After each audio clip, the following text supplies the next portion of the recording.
I am Carmen Rios. I'm here today.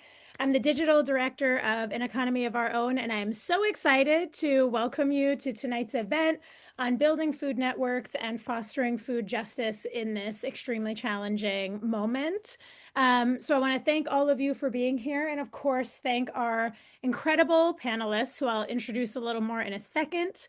Um, just right off the top, some housekeeping. As we move through the conversation, there will be time for Q&A from the audience at the end. So if you have any questions while we're chatting, while people are introducing themselves, feel free to drop them in the chat at any time.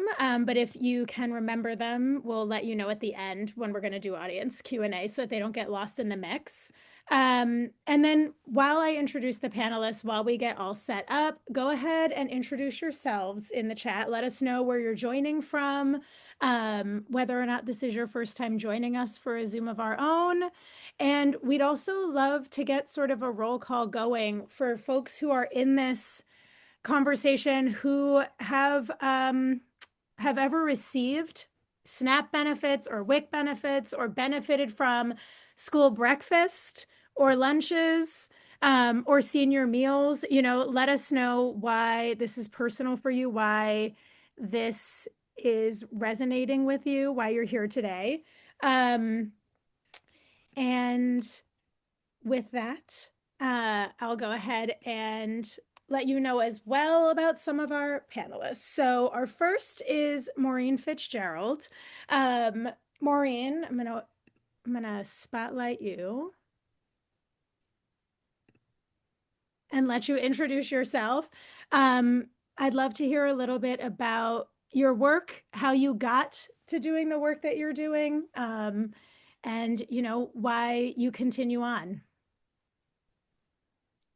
Well, I want to say hello to everyone tonight. I see some familiar faces, so I am honored and humbled to be with everyone tonight for this great conversation. A lot of people doing great work. I'll tell you a little bit about my story. So I am in just outside of Milwaukee, Wisconsin, and I have lived here almost the entirety of my adult life. I was working and then took some time off when my daughter was born. Um, and when she turned 3, I started to think about like, what's next? What am I going to do? How, where am I going to go?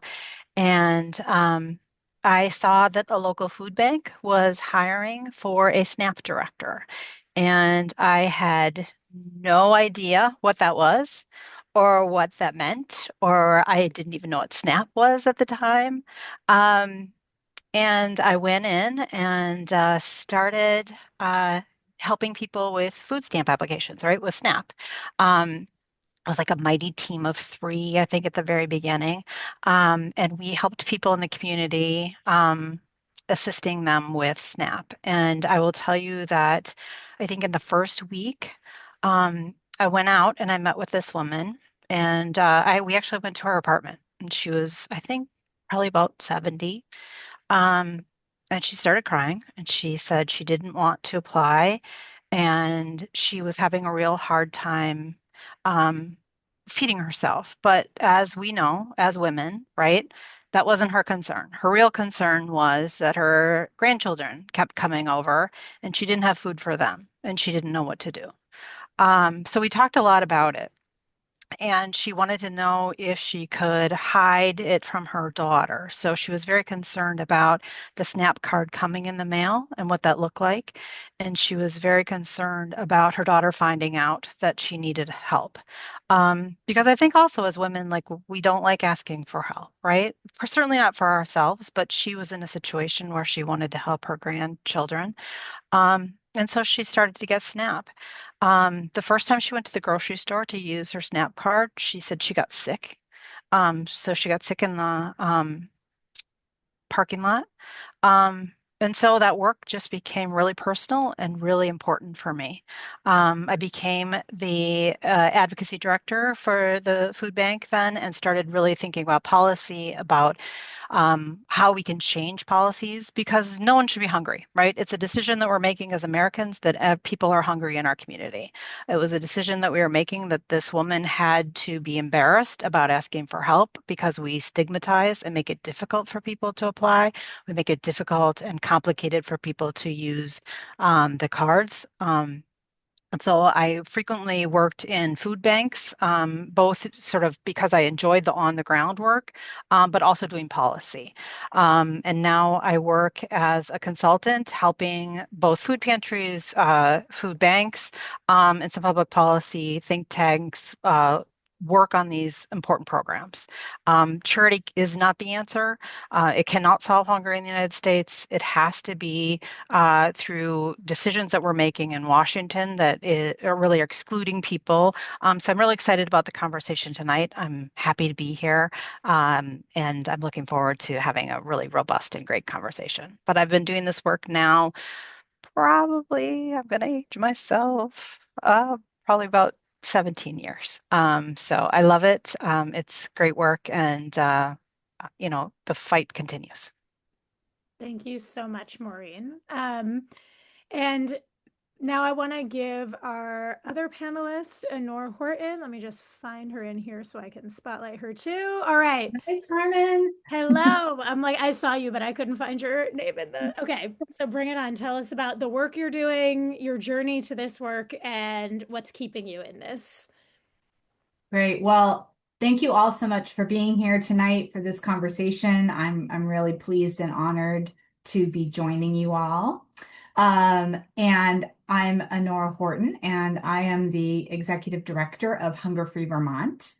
And Hunger Free Vermont is a statewide anti-hunger, pro-food security for everyone organization. We are a nonprofit. We do advocacy, we do technical assistance and consulting, free consulting, we do training, we do public education around hunger and the root causes of hunger and what we can do to solve hunger. We do outreach to make sure people know about all of the different food programs that are out there. We run food security networks that are regional gatherings of local folks who care about food security and want to take on projects related to the challenges of creating food security for the people in their communities. And we do a lot of coalition building and holding space for coalition and collaboration, because I can tell you one thing for sure, we're certainly never going to end hunger on our own. It's going to take all of us. It's going to take being in collaboration, and it's going to be the collaboration that Maureen just spoke about too so well, between the charitable food system that is trying to meet people's immediate emergency needs for food. And anytime that anybody is hungry and doesn't have access to the food they need, that's an emergency. So we are in an everyday emergency around hunger in this country for sure.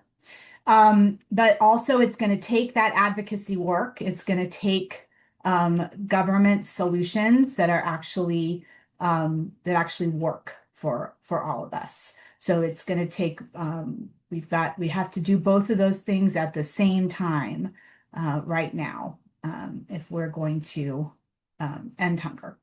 So I have been at Hunger Free Vermont for 14 years now, and before that, I had a whole different career as a college professor. I taught the history of U.S. foreign policy, the history of U.S. Latin American relations, history of immigration and migration and progressive social movements, and academic writing. And then I decided that I really wanted to go back to my kind of more activist roots. And my dear spouse and partner was recruited to the University of Vermont.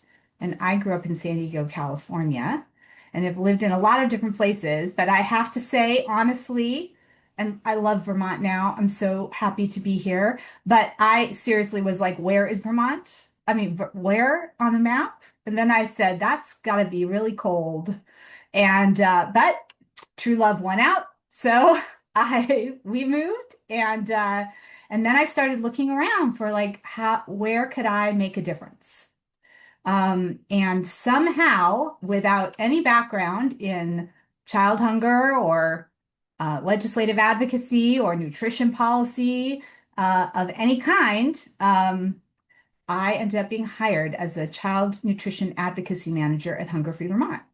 And that just goes to show you the power of a liberal arts education and critical thinking skills and where it can take you in this world. So, so, so I learned on the job about the difference that the federal nutrition programs, and starting with the school breakfast and lunch programs and the summer meal programs for kids, I learned on the job what those programs meant for people, and the people who taught me and really set me on the course I've been on at Hunger Free Vermont ever since are the kids that I had lunch with in cafeterias all across Vermont. Because I spent a lot of time eating school breakfast and lunch in school cafeterias, learning my job. And the thing that really, really shocked me and upset me the most in my first couple years on the job is I would go and I would hang out with the kids, students in the cafeterias, and I would talk to them about the food they were eating. And, I was working, doing technical assistance with the school meal programs, helping them expand access, make sure they were reaching all the kids. And I would talk to the kids, and the kids would talk to me about their experience with school meals. And they would say, well, I'm free. So I don't have to pay for my meals. And then another kid would be like, well, I'm reduced. So sometimes my family doesn't have like the money on my card, so I can't eat. And then the free kid is like, well, I put a little extra food on my tray and then we try to like cover each other that way. And I said to myself, whoa, whoa, whoa, whoa. Like kids are referring to themselves as I'm free, I'm reduced in their school cafeteria. Like we are sorting kids in here by their family income levels. And then I would talk to the administrators at the school. And they would be like, oh, no, no, no. It's all, a PIN code. Everybody puts a PIN code in. The kids don't know. And I'm like, the kids know.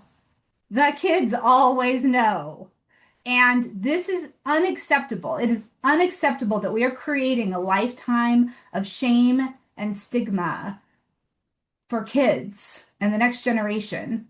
And their families are struggling, like my mom did, with like not even wanting to fill out that horrible school meal application. So I made it my life's work to eliminate that for kids. And that is what we did. We have universal school meals in Vermont. Every kid in every public school in our state has breakfast and lunch at no charge available to them every day, no application forms. And that is what's possible. And we can do it nationwide too. Oh my God, thank you so much. Nora, between you and Maureen, I'm already feeling so fired up. I'm gonna go ahead and get us all set up. And so, something I'm curious about is, on a brass tacks level, what, a day in the life sort of looks like when folks are doing this kind of work, feeding their communities, working in these food banks and food pantries. Um, Maureen, I'm curious, um, when you were at Feeding America, sort of what were the gaps that you noticed between policy and practice, between funding and impact? Because then, Anor, I want to hear from you about obviously like what has been changing in your day to day due to the policies, due to the gaps, especially over the last couple of years. So, Maureen, do you have anything that in particular that stands out? Yeah, I'll say that. I mean, I think everyone here is already going to know this, but when I tell people that I encounter sort of about this work, um, I think that what surprises people is that food pantries know immediately. Food pantries know immediately when there is a change in policy, when the economy is going to downturn. In fact, it's frequently before it's reported in the newspapers or before people start talking about it, the food banks and the food pantries will start to see an uptick. So the impact of policies is immediate. It is immediate on folks, and it is harmful. And there is no way that the charity food system would be able to handle all of the people in need across the country, right? There's just no way. The federal nutrition programs are the stopgap for people. And you can't say, oh, people can go to their church or they can go to a food pantry and it'll all be okay, because that's simply not true. The charitable food network cannot, pick up the slack. It just can't. No matter how many people donate, no how many or how generous your community is. And one of the great things I love about living in the Midwest in Wisconsin is that we are generous people. We help our neighbors. If we see someone who is in need, we will help them, but it's just not tenable for the charitable food system to pick up the slack. It just isn't. And I'll sort of give you an example. In Wisconsin, we had a really small program. It was a federal program to help seniors access farmers markets. And they would give out $25 in farmers market vouchers. This helped 4,000 seniors in the state of Wisconsin, right? So it was not helping very many people at all. And it was cut every year. Every year, instead of 4,000, we get 3,800, and then we get 3,700, right? The seniors would show up hours before the food bank would show up because they were interested in getting $25 to use at the farmers markets. Then they'd have to go through a system of applying, going through an application, swearing what your income is, that you qualify. And inevitably, every year, I would have a senior grab my hand and tell me that they were sorry that they lived this long and that they needed the help. Um, and that is one tiny program. It is one tiny way that was helping people. Um, and it wasn't something where if our vouchers from the federal government went from 3,800 to 3,700, the food bank could come in and make up for it. It just couldn't. And it's the largest, the Feeding America Eastern Wisconsin that I worked for was the largest food bank in the state of Wisconsin. Giant food bank helping hundreds of thousands of people every year, and there is no way they could make up for the slack if the SNAP program went away tomorrow. Just never would happen. But I think one other thing we also don't talk about is the impact of the economy. Mm. When SNAP is cut, it also hurts farmers. It hurts grocers. It hurts the trucking. Like everything is impacted almost immediately. So it's not just the charitable food system that can't make up. It's farmers. It's our food systems themselves that really start to fail when these programs aren't properly funded, and when we make administrative changes that just cuts people off quickly and immediately. It's very, very harmful for folks. Absolutely. And so, Honora, I would love to hear a little bit from you about, what your work is looking like what a day looks like for you and Vermont food policy in this current moment. What are you up against? What have you noticed? Like, what changes have you noticed? And how have these attacks on SNAP, on Medicaid, and I mean the overall condition of the economy for regular folks, how has that impacted the work that you're doing? Mhm. Right. Well, I'll just pick right up where Maureen left off, So what Maureen said about Wisconsin is 100% true in Vermont and in every state. The food shelves of our little towns all throughout Vermont, they are our key indicator of what is going on with the economy for people in our state and who is it impacting. Because Maureen is right, immediately, they are the most like sensitive instrument to changes in the economy. And, you know, in Vermont, we have gone through the last 6 years, COVID, floods, Trump too. So that's what's been happening. And every single one of those things, of course, dramatically impacts people and has increased hunger. So, and we just haven't seen what we all predicted, I think, is that after the first we had the crisis of COVID and the explosion of hunger, and then we had a government response that actually dramatically decreased hunger and poverty. Dramatically cut child hunger in half in 6 months in this country.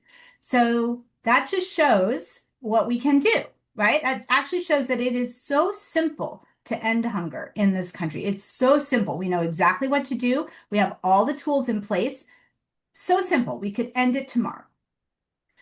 So, and then, of course, all of those COVID economic support programs went away, and we had that incredible inflation, and food prices have shot up and not come back down. And so, even without the changes that the Trump administration and the Republican-led Congress have made to SNAP that are now starting to impact people, already we actually have had dramatic hunger increases every year of the last 3 years.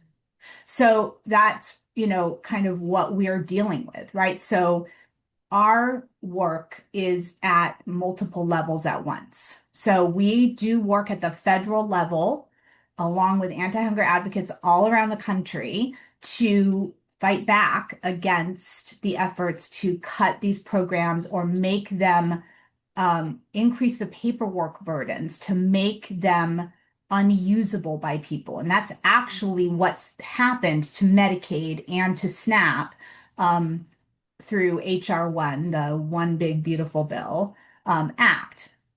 There aren't cuts except for legally documented immigrants. So there are cuts for people who are not citizens, have been cut off the rolls, but mostly it's just a lot of new reporting requirements, paperwork burdens, verification burdens that causes a whole lot more expense for states and for individuals and makes it really hard for people. And so the goal is to have eligible people give up.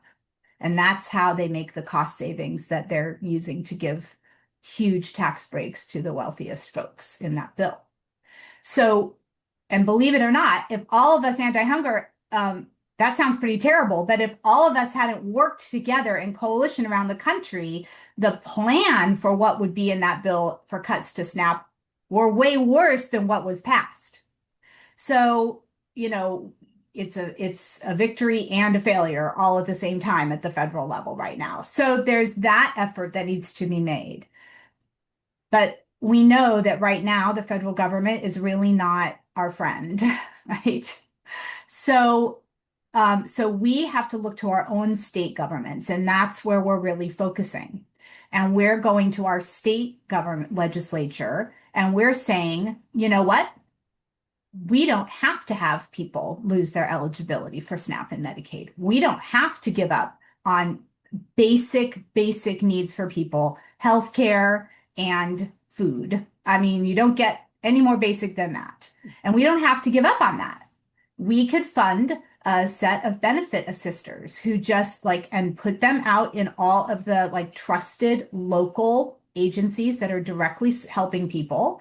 And they could help people, warmly help them walk through these new application burdens. And we don't have to have anybody lose their eligibility. And we could even add more people. We could still leverage these federal dollars to feed people and keep people well. That's a choice that we can have the power to make in our states. And your state has the power to make that choice too, just like Vermont does. So that's our strategy, is to build a big coalition to make that happen. We've got the parent-child centers, we've got the community action agencies, we've got the food bank, and the food shelf network, we've got Hunger Free Vermont and our food security networks, we've got United Ways, we've got a whole bunch of organizations, and a lot of them are not food specific. But the way that we're going to win, the way that we're going to end hunger is not by working on hunger. The way we're going to end hunger is by building a big coalition to insist on everybody's basic needs all getting met at the same time, because that's the only way you end hunger. As soon as people can't meet all their basic needs at the same time, the very first thing that goes is food security, because it's the one piece of a basic needs budget, the one and only piece that you can negotiate on, right? You can go to the store and you can buy cheaper food. You can cut back on the amount of food that you eat, but you can't negotiate with the gas you need to put in your car to get to work, and you can't negotiate with your rent, and you can't negotiate with the utility companies to keep the heat on. And it's -1 right now in Williston, Vermont. And so that's how we work. And then at the same time, the programs that exist, we leverage them to the max. So we make sure that people, that every family knows that there are free summer meals available for all the kids in their town, right? So we do a lot of work at the community level to have every possible program up and running for people. And then we work on legislation, we work on the state government level to come up with like smart strategies to take care of everybody collectively and in the easiest possible way. Thank you so much. And something I'm thinking about, hearing the two of you talk about, the work that you've done and the changes that you've seen over time. It makes me wonder, when you think about sort of the ebb and flow in your careers, watching things evolve and things change. I'm curious, as your work has changed over time, what have maybe been some of the most effective solutions on the ground and policy wise that, Anor, you're talking about state policies and stuff like that. And Maureen, you've obviously done a lot of work with the national landscape and you're also, consulting with different organizations. So I'm curious, what are some of those solutions or actions that over the years you guys have seen that made a really tangible impact that people can be thinking about trying to put into play in their own communities right now as a way of pushing back against, like you've said, a federal government that is increasingly hostile to our needs as human beings?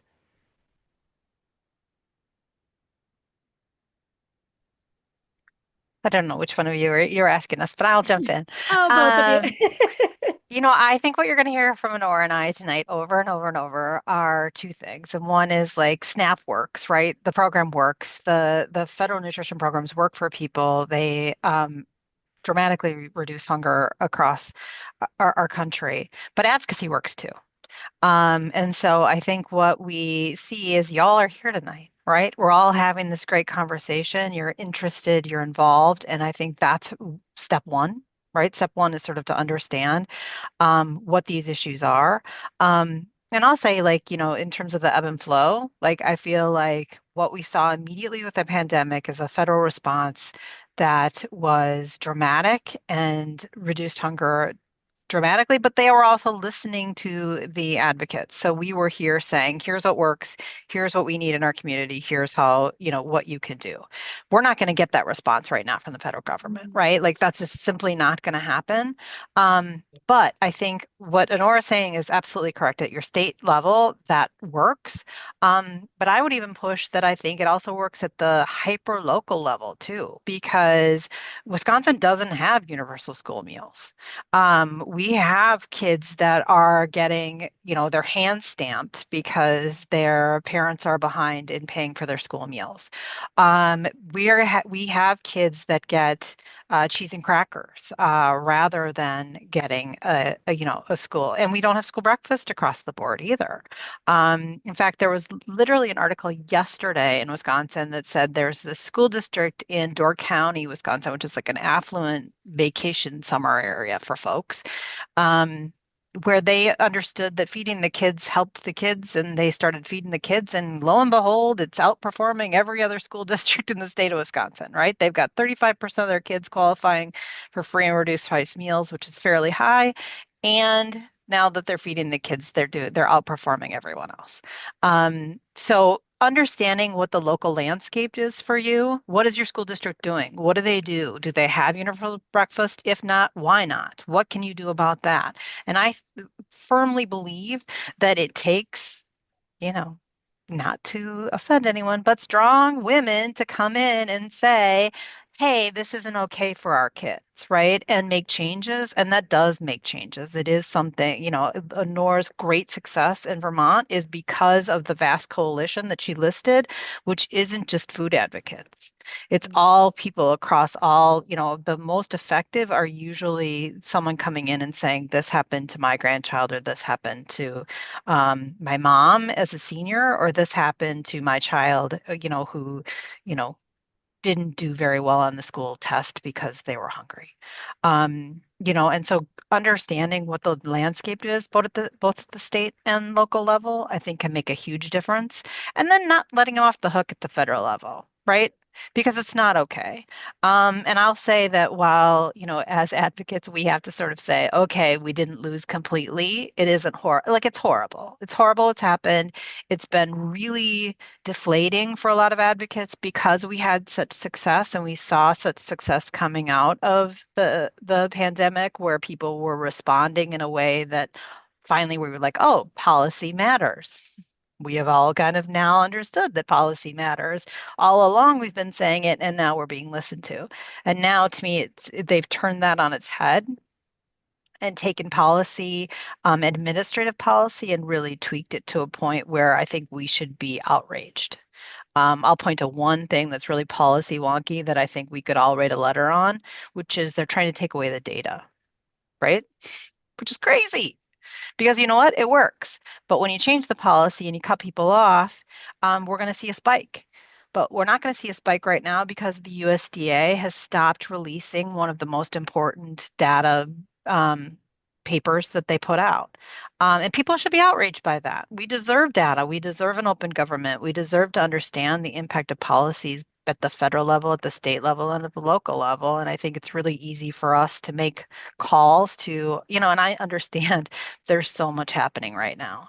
And I don't want to say, oh, the USDA dropping, food insecurity report is going to change the world. No, but I think that this constant barrage gets overwhelming and we have to raise our voice at every possible way we can to say it's not okay. Absolutely. And Honor, what would you add anything there about sort of, over time, what you've seen or some of the practical solutions we can be pushing for on the state level? I would love to just hear a little more from you too about what people can do at the local and state level right now, because I think a lot of us do kind of feel like, well, it's not really worth petitioning this administration to do anything better than they Yeah. intend to do it, right? Yes. Yeah. Well, so plus one to every single thing Maureen just said.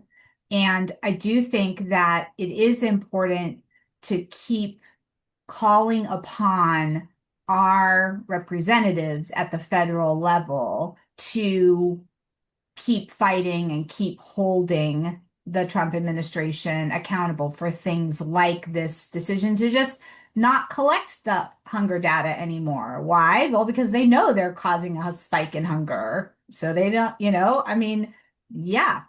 Um, but at the state level, and I mean every state is a little different, and Vermont is a tiny, tiny state. We have a tiny, tiny population. We're the most rural state in the whole country, as a matter of fact, and we're an aging state. And so there's like lots of, uniqueness to your own state situation. Um, but at the state level, communicating with your representatives at the state level can have a really powerful impact because the number of people who actually take that action is very small. So communicating with and I think that what I would say that the core thing for the successes that we've been able to have at the state level in Vermont is to actually do the work to have the vision, get really clear about the vision that we're going for. So, when we were doing our Universal School Meals campaign, our big like sentence that every single person said is no child should ever learn what hunger feels like at school. And we said that. We said that for 5 years, over and over and over again, until the legislators started saying it themselves. In the end, they thought it was their idea, right? And that's how we won. And now what we're saying, we've created, even in the midst of all of this chaos, a food security roadmap for Vermont, where if we did all these things by 2035, we would end hunger and we would have true food security for everybody in Vermont. And we have this roadmap. And we just keep saying, we are out to create a food secure future for everyone in Vermont. And in this current crisis caused by the Trump administration, we believe that we can together create the best possible outcomes for all of us here in Vermont. And that's what we want you, the legislature in our state, to do. We want you to work on creating the best possible outcomes for all of us here in Vermont. And we have some ideas. Here they are. Right. So I think that having a united thing that you say that is creating the vision that you're working toward over and over again is so powerful. It's like magic sometimes what it can do. And it helps us remember every day in the midst of all of this really horrible stuff that's really painful and really upsetting and really enraging every day. And I am enraged and upset and every day, every single day. Um, and I hear those words coming out of my mouth and other people's mouths, and that makes me also get a taste of hope every day. And I think that's really important. And at the local level, yeah, like you could organize around anything, anything and everything makes a difference because we have some people who are afraid to leave their homes. And I saw a quick somebody in the chat talk about transportation and how hard it is for some people to even get to a food shelf. Do you even have a local food shelf? Can you even get to it? Transportation is one of the biggest barriers to food security we have in Vermont because we're so rural. So, like, organize to figure out like who needs food delivered in your community. Like that, you could do anything that speaks to your heart, from something hyper local like that to if you're somebody who is a policy wonk and you want to get involved in the policy side, then do that. We need all of it. So I think that it's got to be like your passion that's going to carry you through for the long run, and have a group of people, have a gang that you're working with on something, and have a vision of hope and be taking action, because not only is it going to make a difference for others, but it's going to be the thing that's going to get you through this too. So like anything makes a difference on any piece of this ground. And just be proud of every action that you're taking and don't question what calls to your heart, because we got to do it all. Oh my God, I love this. And it's making me think too about, one of the things that we've been excited to see sort of at AEOO is also some of these kinds of solutions that Virginia is talking about in the chat here. Things like, food forests, community fridges, community grocery stores. We are seeing that sort of hyper local organizing in which people are saying, there is this immediate challenge facing my community. I'm just going to do what I can, right? To get food, to grow food, to cultivate um, more abundance in a moment of such scarcity. And I'm curious for both of you, as people who are working a little bit more on this, the institutional side in organizations, at food banks, at food pantries.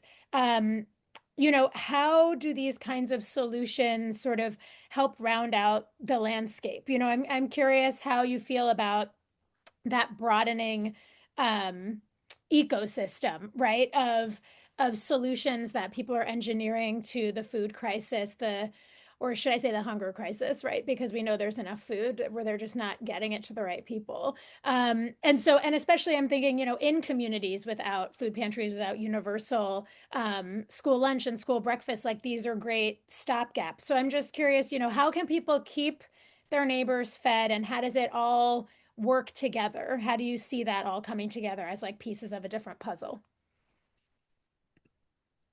Yeah, I'll say that it is a puzzle, right? I mean, I think that's what part of this conversation is tonight. And I'll say, I love it, but I'm also want to be very clear that it needs to be policy at the federal level that ultimately changes in order to end hunger in America. It just does. But that being said, There are great things happening in many communities at the local level. Food apartheid is real, right? There are absolutely places where there have been decisions made at the local level to not have grocery stores, that are, you don't have transportation to the food shelves or to the grocery stores, right? And those are decisions that are being made at the local level. And I think things that can be changed at the local level to say, hey, why don't we have a grocery store in this zip code? Why does this zip code have more fast food places or corner stores that don't have fresh produce? What can we do to change food systems in our state, right?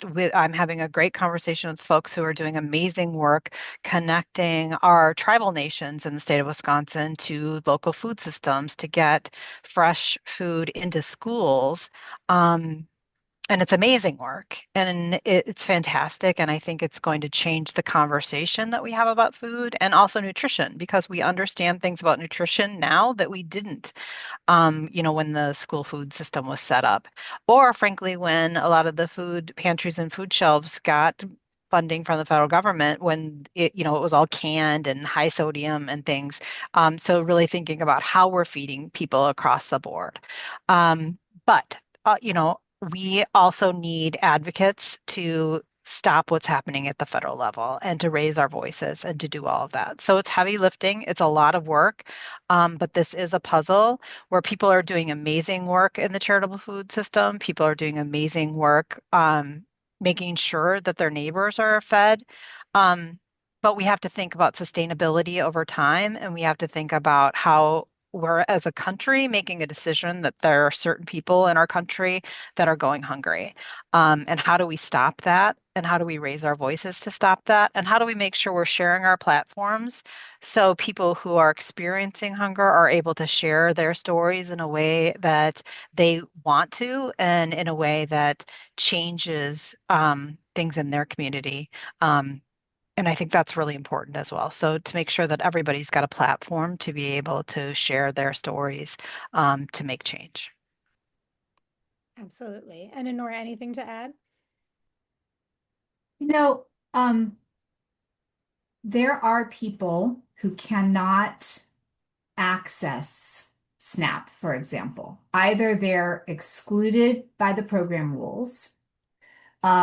The cutoff, the income cutoff for that program is held really artificially low, as is the income cutoff for Medicaid and school meals and all of these different basic needs programs because we haven't adjusted the poverty level in the United States for about 62 years. So in Vermont, we have a lot of people who experience hunger and are at risk of going hungry who are ineligible for these programs because their income is over the cutoff, but they're still tens of thousands of dollars below our state's basic needs budget cutoff, that our state economists determine every year. So that's why food shelves, community fridges, community meals, though all of those kinds of local efforts are really, really needed and are going to be needed for some time until we can take our federal government back and do what Maureen was just saying and create like a world that works for all of us, right? Um, I would say that that one thing you can do that would make a really big difference, though, if you're working at that hyper local level, is to also sing the praises of SNAP and school meals, and also get yourself educated in how to help people apply for those programs. Because there's so much shame and stigma that's been deliberately created by the enemies of food security in this country, to make people feel that they don't deserve to use these programs that our tax dollars pay for. There are programs, but we feel shame to use them. That's outrageous right there. But if we all kept talking about how great these programs are and can be and the difference that they make and sharing our stories, those of us who have them of having use those programs at some point in our own lives, or our parents using them, then we can help people um, fight back against that shame and stigma and use those programs in addition, right, to these other programs. And so I think we can be advocates just by speaking positively about these programs in our communities while we work on community fridges and volunteer at food shelves and all those other things that also have to happen. Absolutely. And that makes me curious as well. I know when we think about policy, a lot of people, I feel like, are starting to hear more about attacks on SNAP and WIC and all these other, social services programs in the last like year and a half for some crazy reason. And we know that this fight to end hunger has obviously been going on much longer than these very recent attacks on these programs. Um, and so it makes me think, we heard so much about cuts to SNAP, about cuts to Medicaid, about the one big, very not beautiful bill. But over the years, as you all have done this work, and especially like in this moment when we're also dealing, I'm sure Honora and Maureen, I'm just assuming that you've also seen some impacts on the grounds when it comes to, the escalating violence of ICE and the escalating presence of ICE, and how that's affecting whether or not people feel like they can get these services or have access to these kinds of services, like you said before too, Honora, about that SNAP is now only for citizens. And so I'm curious, historically and sort of in this current moment, when you think about policies, when you think about the gaps and the challenges you're facing, what are the sort of, and Honor, I feel like you were telling us about this, like what are the longer term problems that we're up against here when it comes to policy, and in this moment when there's so much else going on that interacts with food policy and hunger and food justice. What are the challenges you're facing that aren't making the headlines the way that the SNAP cuts did? What do you see people grappling with in this work, Maureen? And Nora, what do you see as you're trying to do this work on the ground?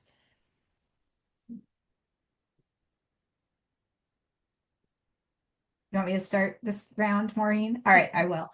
Um, yeah, well, Carmen, I mean, that's right. And it's so important to understand that um, fighting to have these programs adequately funded and simple and easy for people to use has been a fight that has been going on since these programs' creation, and certainly since the Reagan administration. So, a lot of I was a historian for 15 years. And so forgive me because I'm about to do a history lesson. No, do But it. do you know that we actually ended severe hunger in this country for a little blip of time, right at the very end of the 1970s and very beginning of the 1980s? That foods the what was then the food stamp program, what we now call SNAP, was created and more money was put into it. And some of the additional the school breakfast program and some of these other child nutrition programs were created, and they were actually pretty adequately funded. And for just a little bit of time, we have research studies that show that we eliminated real hunger in this country. And then Ronald Reagan was elected president, and we set out to, drown government in a bathtub. And all these programs were cut. Severe cuts were made to all of these programs. And that is when we started the whole world of professionalized charitable food work that we now have with food banks and all of that world. That world all started in response to the hunger crisis of the mid 1980s. So we've been fighting this all along, and it doesn't matter who's in the White House, sadly, as much as we might wish, right? So it is always up to us, and it's always been up to us. And I think that is the thing that, like, it's the good news and the bad news, right? It's the bad news because like the fight is just like we're going to have to keep going for a while, right? Because we're going to have to like transform this economy. What an economy of our own is all about. Like that's what we actually have to do. And at the same time, it's the good news because we have the power to have politicians take actions in our interest, but and they only ever will do that if we push them. And that's true no matter who is in the White House. So like it's always it's always up to us. So I think that's I don't know, like I said, the good news and the bad news that for us to face. I'll say I feel like my neck hurts, like, because when Honora talks, I just shake my head up and down, like, yes, yes, yes. Um, she and I have been doing this a very long time, right? And they're 100% right in the sense that we've been arguing this doesn't matter the administration, right? Like this is something that's been going on in the United States. It's a decision that we're making as a country that people are hungry. But I will say that one thing about doing this for a very long time shows is that I think if we all like had a glass of wine right now, we could tell you stories about awful cuts that have been suggested, and how many times we thought the programs might be eliminated altogether, or that we weren't going to have school meals anymore, or they were going to eliminate the right, like the summer meal program altogether.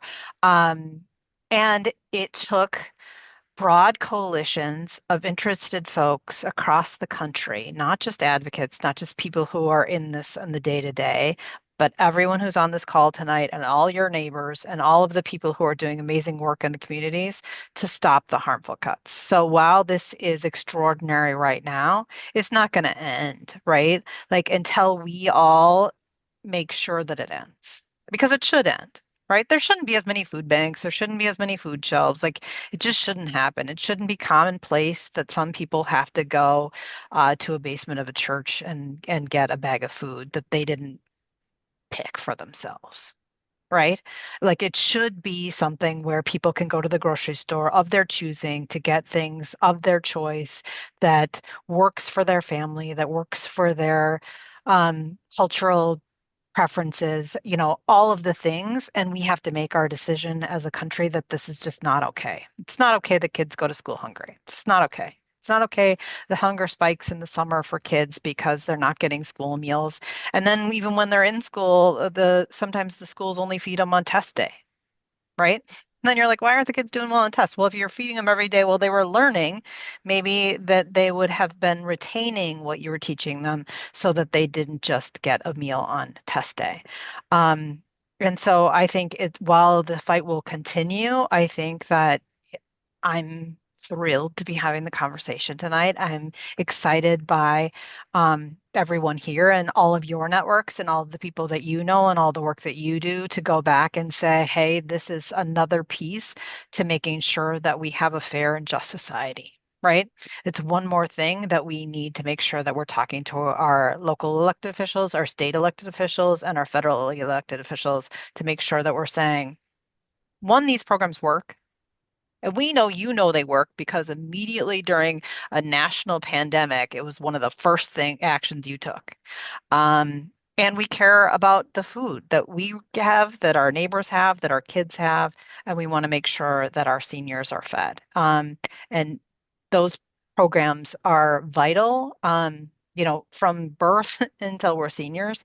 And we have to make sure that we support the policies that ensure that people, you know, have access to healthy food. Absolutely. And Lucille, I see your question in the chat. I'm going to pass it on now. When we talk about the policies that need to happen at different levels, when it comes to the school board, when it comes to maybe the city, the county, the state, what are the sort of blueprint policies? Are there policies across the country that inspire you? And nor obviously Vermont has made incredible progress in this fight. How what in a tangible way, how do we sort of change that economy, shift the economy, and sort of, like you're saying too, Maureen, start building, what are the building blocks that will get us to a future where there are not food banks and food pantries because we are not, allowing hunger to be something that happens in our communities? What are the policies that we can push for right after we leave this conversation in our communities or at the state level or what have you, um, that will sort of, set us on the path towards that future? I mean, there are so many different ones. I think what we have found in Vermont is that there's a lot of power in a demonstration project that can show people. Look, a lot of people, you're going to be shocked to hear this, my friends, are really skeptical that government is ever going to do anything for them, right? That I'm really skeptical that government can work for people. And in fact, there's a perfectly valid logic model that says we should just have as little to do with government as we possibly can and try to like make things work and take care of our neighbors and take care of each other. Like, I get that. Um, so I think there's a lot of power in a demonstration project at the state level or even at a city level. We don't have any cities big enough in Vermont for this to work for. So I'm going to talk about the state because the state of Vermont only has 650,000 people in it, right? So, which is smaller than, the county I grew up in, right? In the city I grew up in. Okay. Um, so universal school meals, and Vermont is one of 9 states that have passed state policies for universal school meals. So there's a national movement out there for this, and we're all supporting other states and trying for this as well, right?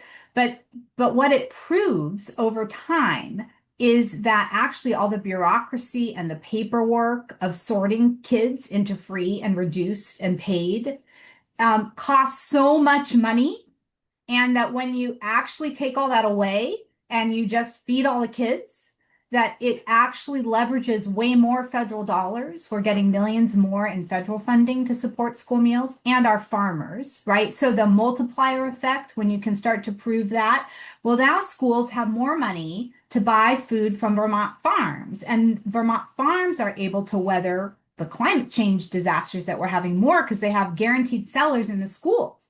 And in Vermont, because we're so small, the school cafeteria is the largest restaurant in every single community in our state, right? So that's like the best buyer for school meals. So like whatever that is, maybe it's farm to school programs for you. Maybe it's extra support at farmers markets for people with on SNAP to get extra food at farmers markets. Maybe it's any of these, right? Where you can demonstrate the power of universality, the power of not means testing people for programs, the power of being efficient with our tax dollars. Like that has starting to make a difference. And now we're starting to talk in Vermont about actually adding income tax brackets and taxing the wealthy in Vermont more to pay for, supporting social services while at the federal level they're being cut, right? So now we have a long road to hoe to get that, taxing the rich, not popular. I don't know why, but still not popular in this country or in our state of Vermont. But I think those demonstration projects, um, pick any one that shows that the power of just collective policy, collective and universal policy, that can help to start to bring more people around to the argument that government can work for all of us. And that I think we have to relearn that message that is possible to have government work for all of us before enough of us are going to demand that government does work for all of us. So I'm a fan of the demonstration project in that way. Absolutely. And Maureen, anything to add? Yeah, I'll say, I mean, yes to all of that. I'm probably shaking my head again. Um, but I'll also say like, don't get overwhelmed by this because there are lots of people, and I guarantee there are people in your state doing great work. And so I think it's really helpful to also join with people that you share your values with, right? Like and so just like we're doing tonight, there are also organizations in each state that do food policy work, that do anti-hunger public policy, that there are food banks that do it. There are justice organizations that do it. Honor, runs an amazing organization. Sign up for her emails, get her advocacy blasts, understand like that you can take action sometimes by I used to sort of do trainings and say you have to think about it as like, how much do you care? If you care, for 10 minutes, send an email. If you care for 2 minutes, send a text. If have 10 minutes, pick up the phone and call your senator. And I guarantee you're probably getting like a 20-year-old that's just going to tick off the issue that you talked about, but not anybody, not very many people do that. So it does make a difference. I have been to our state capitol where they have told me I was the first person that came to talk to them about this issue, and that shouldn't be, right? If they got 10 calls, it would blow their minds. And so if everyone here picked up the phone after we got off and said, hey, it's not okay what's happening with SNAP, that would be a big deal. So I do think that not getting overwhelmed, particularly right now, and saying, I have 10 minutes. I can do something, or send me an email, send Honora an email, and I will try to figure out who's working in your state if we don't know them already. Because I think, and they're great groups at the federal level also doing great work that have e-blasts that say, here's a clickable way to send an email to your senator or to your congressperson. So I do think that there are really easy ways to take action that aren't overwhelming. And then if you're like super energized, you're in it, figure out what's happening in your schools. Figure out if your kids are getting summer meals. Figure out if your state is trying to restrict SNAP for people who try to go and get a soda. What does that mean for people? All right. Like you can do things really easily to figure out what is happening in your state. Um, and you can join others who are doing great work. There's, movement in Milwaukee right now around food apartheid. It is really important that people join in that conversation. I'm not the right person to lead it, but I'm certainly a person that can share my platforms and join in and work as hard as I can to amplify the great work that's being done. Absolutely. And I have another question coming in here from the chat, which is Stephen bumping something that Virginia shared. And it made me think about, we talked about sort of this expanding landscape, right, of community fridges and grocery stores and these ways that individual people or smaller groups of people in communities are sort of taking hunger into their own hands. And how that interacts with, food banks and food pantries and those kinds of organizations. And Virginia was also talking about sort of what are the most effective solutions in that, like, are food stamps the best solutions? Is cash money for food shopping the best solution? Are food pantries and food shelves, the best solution? Like in terms of the landscape of interventions that we see in the hunger space and the food justice space, um, how do you all feel that, what part do you feel they all play, and what are like what are the best tools in our toolbox right now?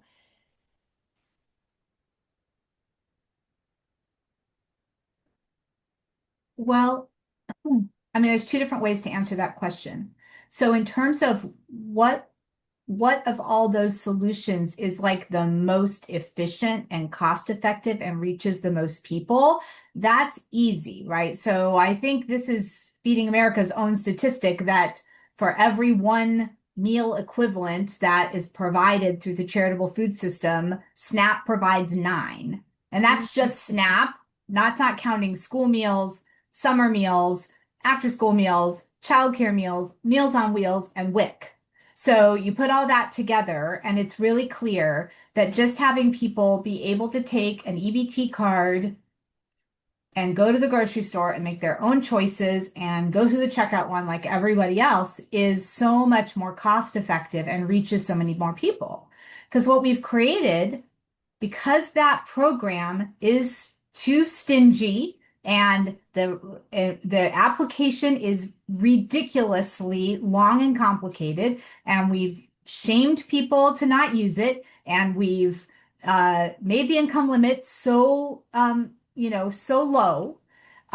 There's a lot of people who can't make that efficient, cost-effective program work for them. So we've created a whole alternative system of food banks and food shelves and food pantries. And thank goodness for all of the amazing people who, run that system. But they have to buy their own trucks and they have to build their own warehouses with their own freezers and refrigerated storage. And they have to have this whole alternative system of distributing food on the same roads that the trucks go to distribute the food to the grocery stores. And then they also have to go to the grocery stores and pick up some of that food and then take it into the other system to distribute it. That's insane. If we were going to design a system to make sure everybody was fed, we would not design the system we have, right? We had to do it because the government is abdicating its responsibility to meet our basic rights to food and safety at that fundamental level. And so we had to create a charitable system to do it. I mean, another way to think about this, the Vermont Food Bank, which is our one food bank in our state, and they have all the trucks and the freezers and the warehouses. They're an amazing organization. And I think their annual budget is like $19 million, right? And Hunger Free Vermont's annual budget is less than $2 million. And by working on policy, we are able to feed all the 90,000 kids in the state, school breakfast and lunch, right? Leveraging federal dollars. I'm not saying that our work is better than the food bank's work because we have to have both because our system is so dumb. But my point is that leveraging policy solutions has a better reach. But since we can't make policy do what we want it to do all at once right now, we have to work on that over here, but we also need the community fridges over here. And so it's not like what's the better system, it's what's the system that's going to take care of the people in our community right now, and it's both at the same time. So, yeah. Absolutely. And Maureen, anything to add? Just one point that I want to underscore. So yes, to all, right? I always. As always. Um, but I think one thing that Honor said earlier, which I think resonated with a lot of folks, was they had a tagline that they said, right? That they were moving their policy forward by saying, you know, how it was impacting kids. But the reality is that during the pandemic, while I'd love to believe that they, immediately turned to the SNAP program because it was feeding more people and sort of immediately helping people, the reality is that SNAP also helps local economies. It's an immediate influx of federal funding into a local economy that's spent in the community that it is received in the month that it's received ordinarily. So it's an immediate economic multiplier in the community where the benefit is received. So it does impact grocers, it does impact farmers, it does impact, so it is the single largest anti-hunger program in the United States, but it also is an economic driver in many communities. And if you Googled it, there'd be a million articles about how some grocery stores stock their shelves based on when thinking about what it looks like. It impacts the grocers immediately when these SNAPs cuts come through. So, it is the single largest anti-hunger program. It impacts the most people, but it is exclusionary, right? And we're excluding more people There are administrative burdens right now that are simply a way to exclude people. There is no other way to describe it. So we cannot eliminate food shelves or eliminate, community gardens or say, oh, we're done with thinking about where our community grocery stores are because right now we have to help everyone and we have to make sure, particularly for folks that are being excluded purposefully, or maybe are scared to go because of, some the policies right now. We have to make sure that people have access to healthy food across the board, and that's sort of that tapestry that, Honor was so great at explaining.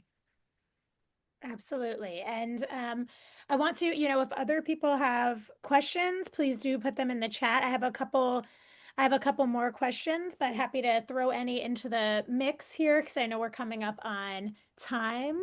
Um, so something that I'm curious about is, you know, to get away from the doom and gloom, the stories of success. And I mean, Honor, it's so inspiring to think that you have made it so that, all of the children in Vermont are getting fed. That is absolutely no small feat, no matter how, small Vermont may be.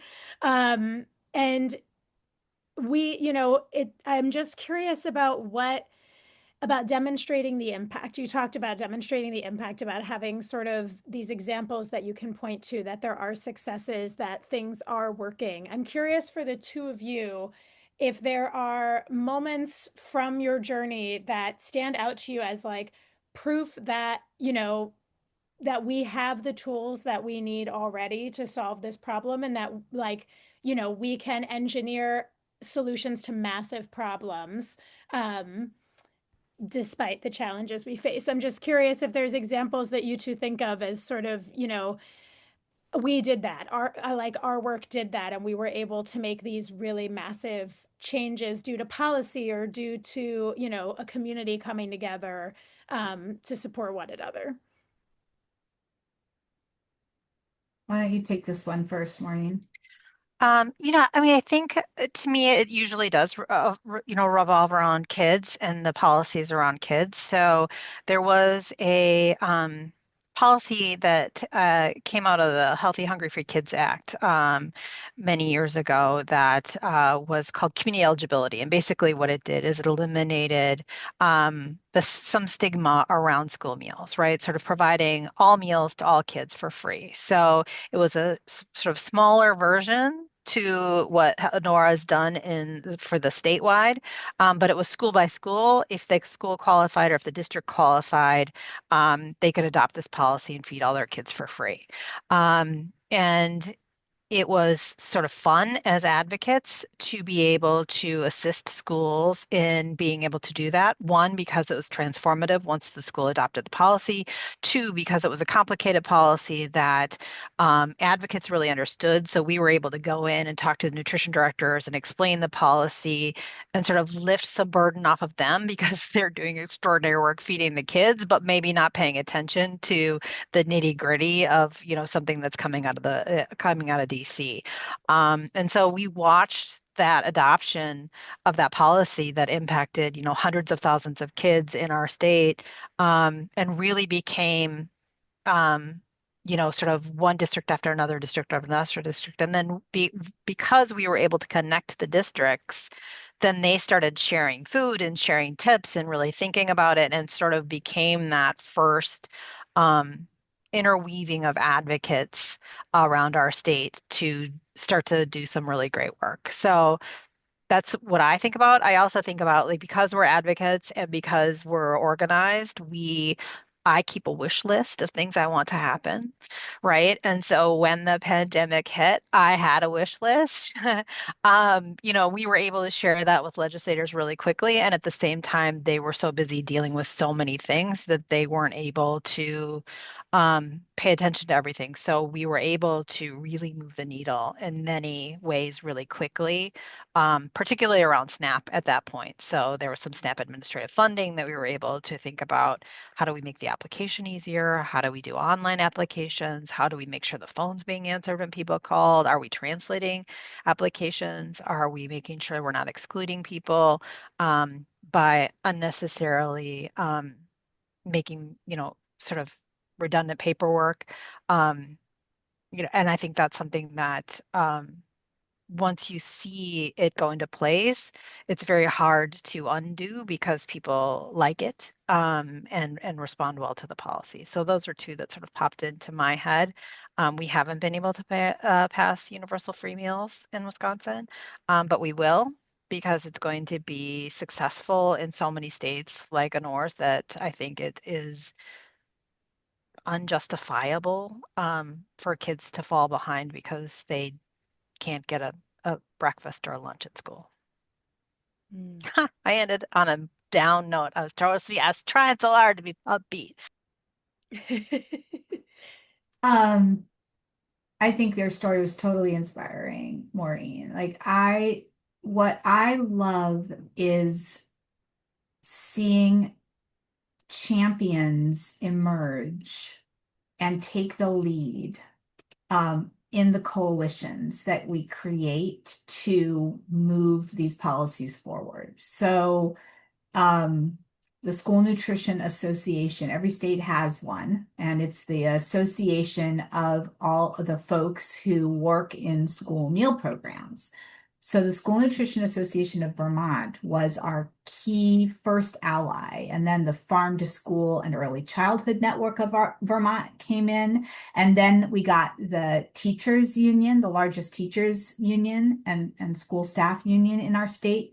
And the what was so beautiful about our campaign for universal school meals is that it elevated the whole profession of school nutrition. It transformed the whole conversation about lunch ladies and the terrible food that, was on the trays of, I mean, I'm almost 57. So when I was going to school meals did not look like what the school meals of Vermont look like today because there's so much local food on the tray now, and there's so much like care and attention to scratch cooking and all of that. That's not Hunger Free Vermont. Like that's the School Nutrition Association of Vermont advocating for themselves and transforming their whole vision of feeding kids. And they brought their passion to the fight, right? So our job as advocates, I believe, is to be that stable platform that the real champions can stand on to be heard. And that's who won Universal School Meals in Vermont. It's not Hunger Free Vermont. It's not me. It's the school nutrition directors who went to the State House and sat in those chairs to testify in front of legislators for the first time ever in their lives and told the story of what it was like to have to turn kids away in a lunch line because they didn't have money in their accounts. And they made the legislators cry, and then they made them vote the way we wanted them to vote. Right. So that is a beautiful, beautiful thing about what advocacy can do is it transforms us all into leaders. And that is, what Maureen was saying earlier, like just find a group of people who you like gel with, who's passionate about the same thing as you, and do it together. That is what keeps me going are the people I get to work with every day. And the honor that is to work with community folks who are committed and to help them make the difference they want to make. And that's what keeps me going on through every dark day.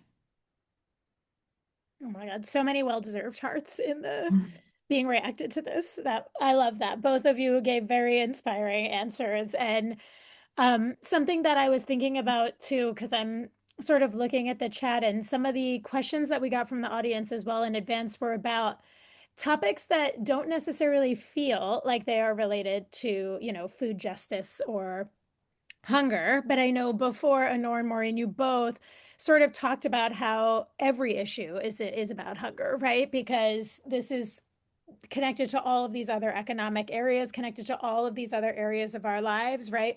You can't end hunger if people are not making the minimum wage they need to eat. You can't end, hunger if, some people don't have rights and access to certain necessary programs, or the ability, like you were saying, Maureen, to focus and actually do perform well in school and get the opportunities that they need to lift themselves perhaps out of poverty. And it just makes me wonder, for the two of you who are so deep in the hunger work and the food justice work, what are some wish list policies, or maybe hate list policies, that people might not think of? We got questions in our Eventbrite form about tax policy. I see people posting in the chat about universal basic income. What are some of the bigger or broader policies that you all know have a real impact here, and that you think either need to be overhauled or done away with, that we might not be thinking of when we think about this issue, or that you think, it is past due for time to make this happen?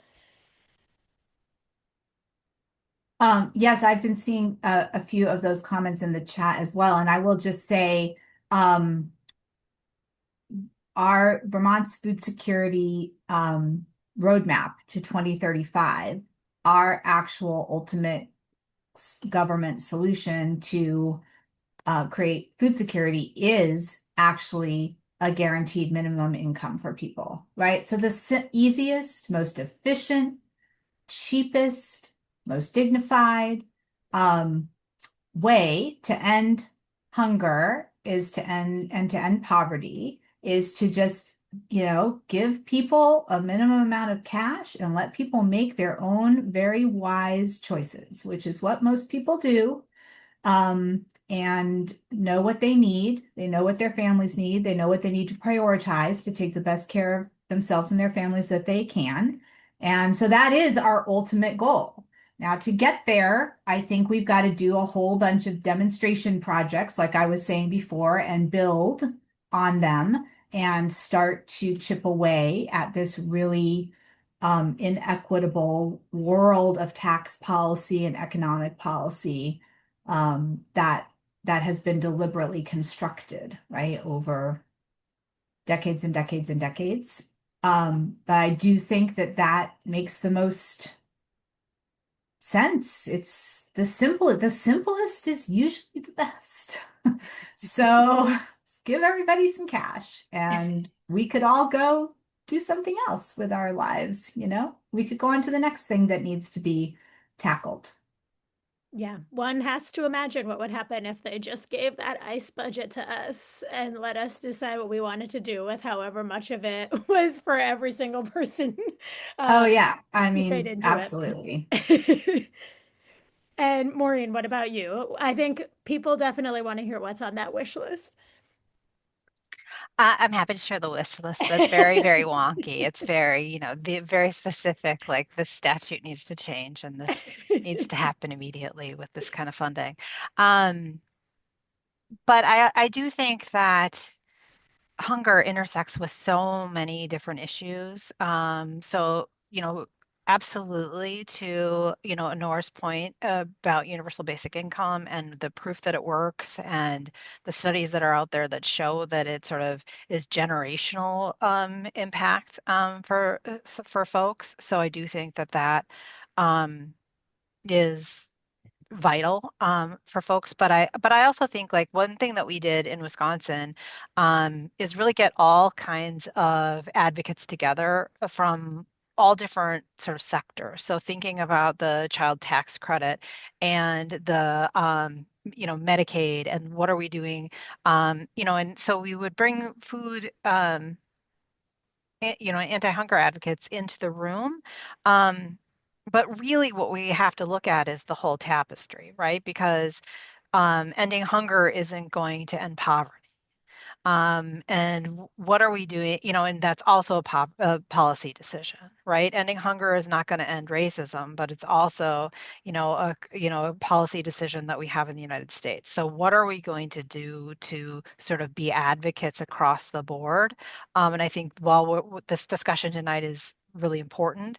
It's one piece of the much larger conversation that we have to help our neighbors and to, sort of help our children and make sure that we have, sort of create a just society. So like to me, being a good advocate, I think is not only understand, like I can talk about this all night and say like, here's the expertise that I have, but I will also join other coalitions where my voice isn't the most important or even, the most helpful, but I'm in the room because I want to call on the other advocates when I need them as well. And also because I think that our ultimate goal is to not have these conversations anymore.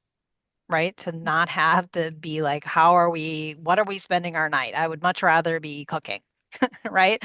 Like thinking about like how do we make sure that we are really educating ourselves, and then understanding that I'm fully understand that my voice isn't the best voice, in many advocacy situations, and how do I at least join or help propel issues that I care about. And I think that's really important. And there are too many to list, but most of them have an ism behind them. And we just have to think, particularly right now when it feels like the world's on fire, how do we make sure, one, the issues that we care about are being heard, but two, like that we're just making sure that we're joining in, right? That we're not just being silent because it's overwhelming. Thank you so much. And I have one final closing question to ask both of you. And I know you all have talked about how determined you remain and, what sort of keeps you in this work.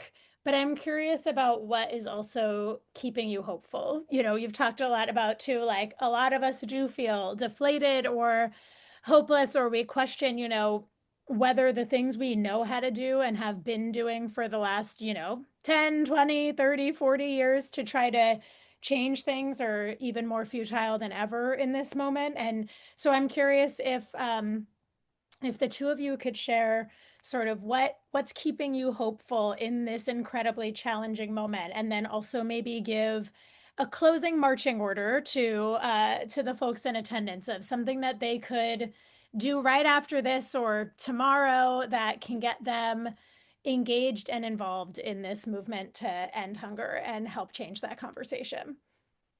And Nora, do you want to start us off? Um, Well, one thing that has me be incredibly hopeful is all of the passionate young people who are stepping into roles as advocates, and the diversity of perspective and life experience and national origin and language and faith system and everything else that they are bringing.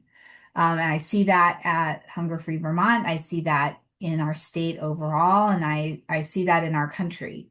Um, and I think that one thing that keeps me going is the opportunity to create spaces for the next generation of advocates to to step up and learn what they need to learn and build what there is to build and criticize my perspectives and challenge what I've been working on and take the reins because again like this is speaking as a historian like like we the people have always had to fight for just systems against a rigged system of people in power who hold so much of the wealth and control so many of the legal remedies. And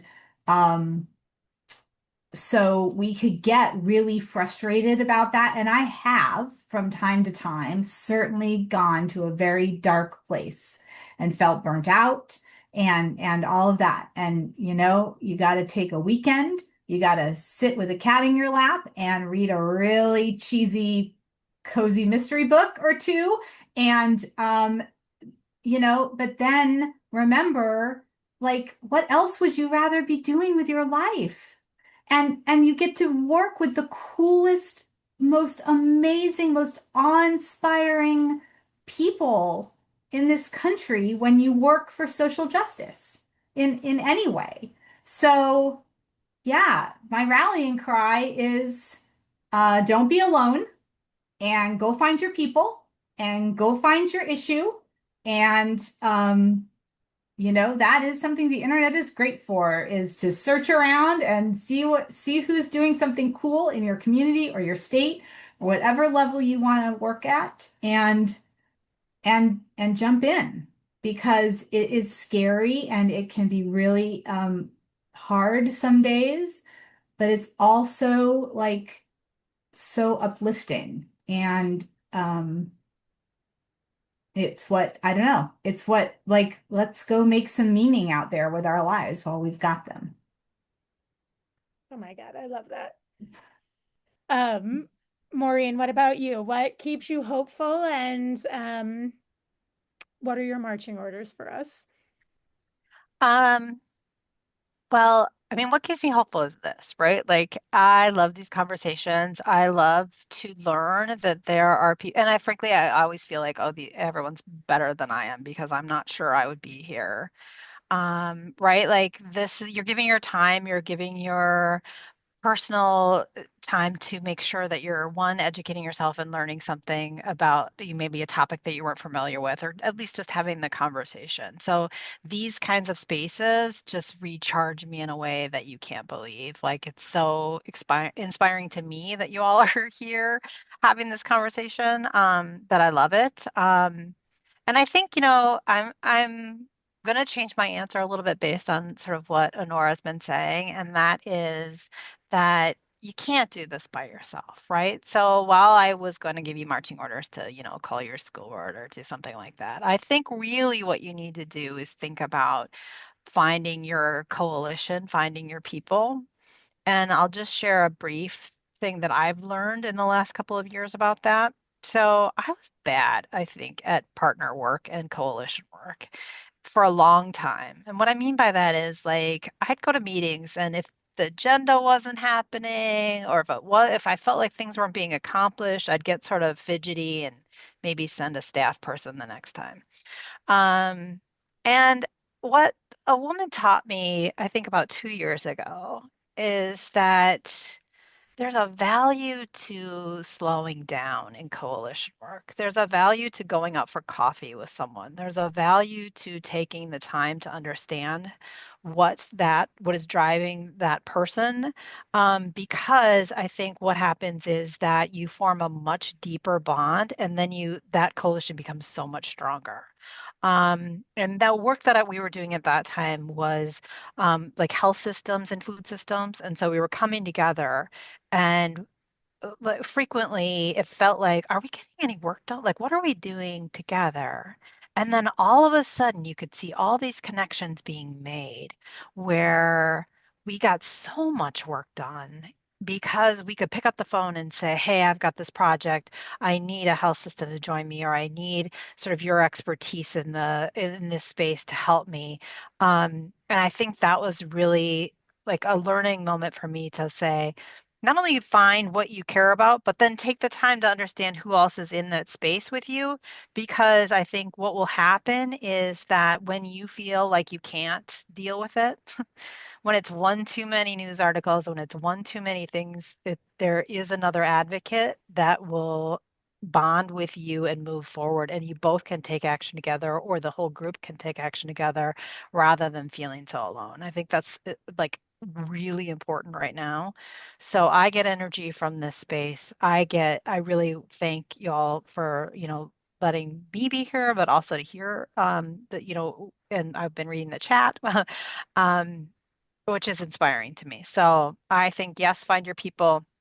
If you want to connect with people in your state, I guarantee that between Honora and myself and our contacts, we can probably find the people in your state. I saw a New Jersey person. I've got somebody in mind right now.